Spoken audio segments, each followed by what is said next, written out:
Hello everyone and welcome to the Heathered Knitz podcast. I am your host Heather and we have made it into 2023, which let me just say is a huge relief.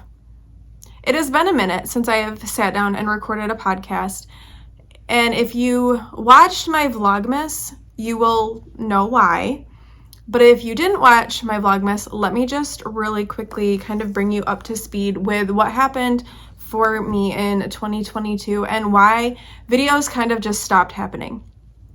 So I realize this is life stuff and this is like a podcast where I talk about my knitting, but because I have been gone for so long, I feel like even if you don't usually stick around to find out what's going on in my life, I would like to kind of explain why I have been absent for as long as I have. And not everybody watches Vlogmas and enjoys that kind of content, so you may have missed that, which is completely fine. But in May of 2022, at the very beginning of the month, we found out that my mom had cancer all throughout her abdomen. We didn't really know the specifics. We didn't know where it originated. We just knew it was throughout her abdomen. We had her scheduled for a biopsy, but before she could have that biopsy, she actually ended up passing away. So at the end of May, actually it was Memorial Day, she passed away. Losing my mom has been a huge loss for me. I have really been going through a lot of waves and roller coasters of grief surrounding all of that. In addition to losing my mom, my brother is special needs. He's developmentally disabled. He lived with my mom. And so I have now assumed guardianship of him and am trying to find a home for him. I am now managing all of his finances and doing a lot of things with him. So there is a lot of added responsibility that I've had put onto my plate. Plus still dealing with all of my long COVID stuff, which has gotten worse.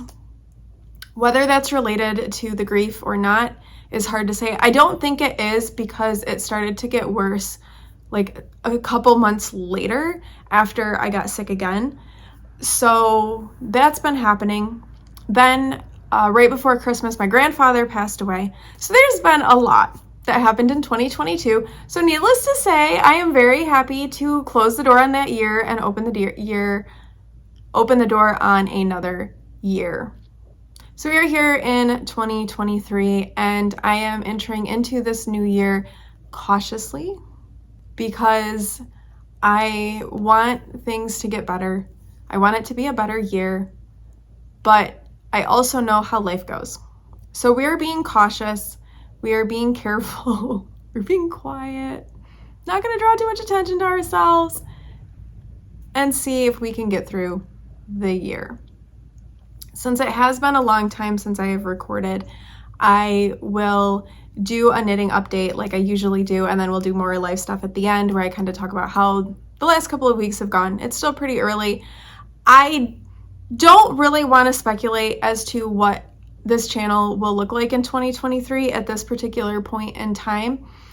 I would like to at least do monthly podcasts and kind of keep you all up to speed that way. I don't know when those might be. Right now, we're just moving day by day through January and kind of seeing where we come out, because Christmas was very difficult, but I'll talk more about that later. This is a podcast that is primarily about knitting. So if you are only interested in that, I will do knitting and talk about what I've been knitting first.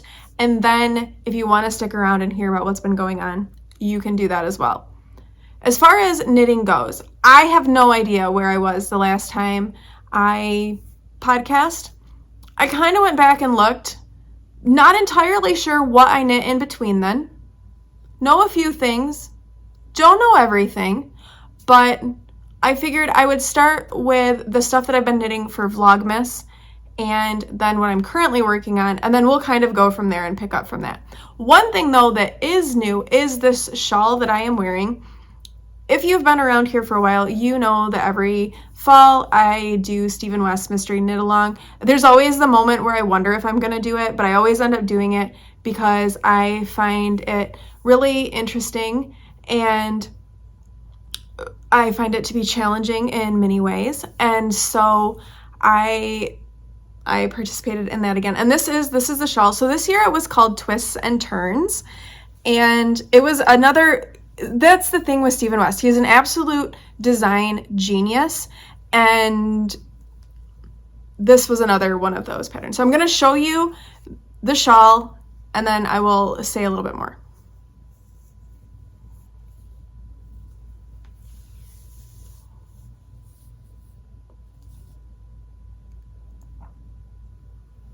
All right, now it is not blocked because I could not be bothered with blocking it. So it is not blocked. So, you know, things are kind of curly.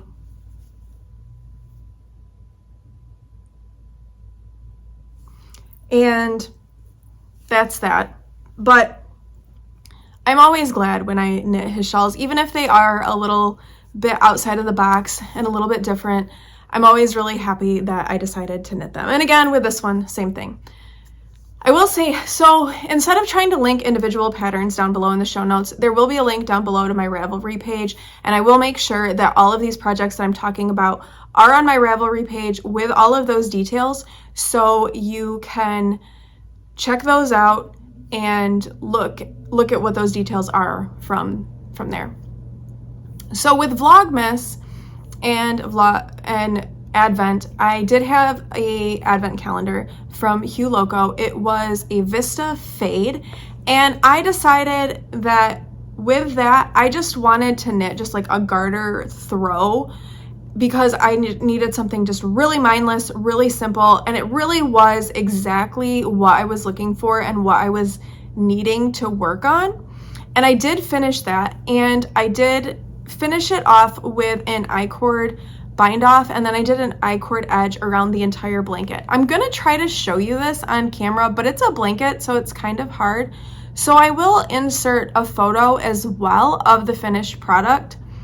It ended up being a nice size. It's a nice throw size, like once I was done blocking it. I do think I've had some thoughts about ways that I could kind of take what I did and adapt it to make it even larger. I've even thought about doing like a fingering weight yarn held together with some mohair to give it like a fuzzy feel. So it is a DK weight blanket, and I really, really like it. And I decided that having it kind of go vertically worked better than horizontally. So that's how I'm going to show it to you, and then it should be easier to see how the fade came out.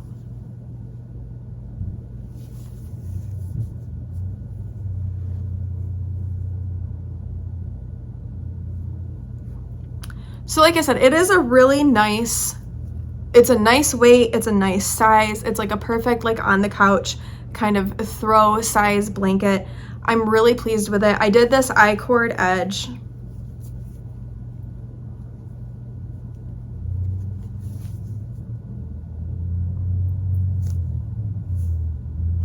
With just an undyed bit of DK weight yarn that I had, that I thought finished it off really nicely and just kind of made a nice finished product. So I was really pleased with that and how that turned out.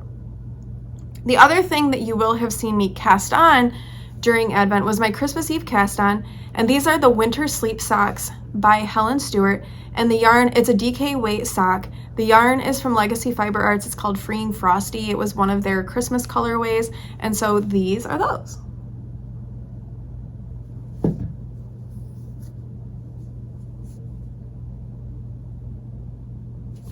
And I thought that they were really a really nice, like fun colorway. It was a really simple pattern to do. I wanted some more DK weight socks because they're just like nice and warm and they're heavier. So I was really glad that I did that, and I'm really looking forward to maybe knitting some more DK weight socks going forward because I do like them. I do like having some heavier socks, and I don't have a lot of them. I have tons and tons of fingering weight socks. I don't really need any more. I will still knit more because I always knit socks. And can you really have too many? No, probably not. But I wouldn't mind having some more DK weight socks. So those are on my thoughts of like what I want to knit in the next year. So maybe like a couple more pairs of those. Not necessarily that pattern specifically, but just DK weight socks. The other thing that I've been working on, and I've been working on this for a while, it's just been like that project that I've been working on and I've put down like a whole bunch of times. This is a cardigan that is, hold on, my needles got caught. Okay, this is the cardigan by Ozetta, and it is the Seasons cardigan. And I decided to knit this, and I wanted to knit this in just some really inexpensive value yarn, so to speak, so that this could be like the big chunky sweater that I just throw on, and then when I want to wash it, I can just chuck it in the washing machine and not have to worry about it. So I'm using this yarn that I got at Michael's, actually, called Impeccable. It was like $3.50 when I got it. It was on sale. I got a few like skeins of it to knit this cardigan, and so I'm going to show you the cardigan. I have the body done and now I'm working on the sleeves, but it's just like a really simple classic looking pattern. It's like a half fisherman's rib.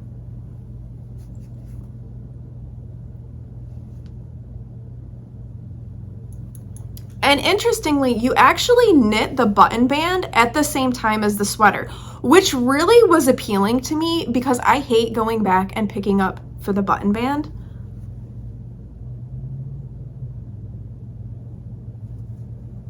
And so now I'm working on the sleeve, which I'm not all that far on, and the sleeve is now like in the round. And it has been knitting up quickly when I've actually sat down and knit it. But that's been the thing, is that I started it, I think, in September, and then I put it down in October to knit this, and then I picked it up again in November, and then I put it down again in December to knit my Advent stuff and to finish up some of the gift knitting that I was doing. So I haven't really like sat down and just worked on it. I think if I had just sat down and worked on it, it would have been done in like October, but I kept putting it down and then picking it back up and putting it down and picking it back up. But I do plan on getting that finished relatively quickly because I would like to be able to wear it. I wanted just like a neutral, heavy, warm, chunky sweater that I could just put on and wash whenever I needed to. The other thing that I've been working on, and I've really been in a blanket mood lately. You know how we all kind of go through seasons with our knitting and things that we like to knit? You know, for a while I really liked to knit shawls. Then it was like almost exclusively socks. And then last year was kind of a sweater year. The last couple of years have kind of been a sweater year where I've knit quite a few sweaters. This year it's kind of about the blanket. And I think part of it is just really wanting something very simple and mindless to work on, because most blankets, let's be honest, they're like garter stitch things.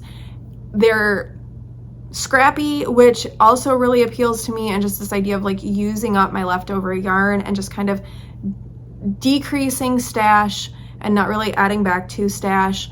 All of those things are very appealing to me. Plus, like, blankets are warm, they're cozy, I'm constantly cold, so the idea of just warm coziness is really appealing to me and really speaking to me right now. So I started a pinwheel scrap blanket, which is a pattern by Mina Phillip. Again, go to my Ravelry page down below. It'll take you to that pattern and all of that. And this also works really well as on-the-go knitting because it's modular. So you knit squares, and then at the end you'll graph them all together. And I'm kind of doing like a rainbow idea with it. So I have 1, 2, 3, 4, 5, 6, almost 7 squares done so far. And I'm using fingering weight held double, so it's actually creating a DK weight. And I wanted that because I wanted a big, cozy, warm blanket. And I wanted to use up more of my fingering weight than I would if I was just using a normal fingering weight. And then with the stuff that's left, I do have a plan to finish up all of that stuff. I just haven't started that yet. So these are my squares, and I don't have the ends woven in on a couple of them, but I will show you each of them individually. So here's like the red one.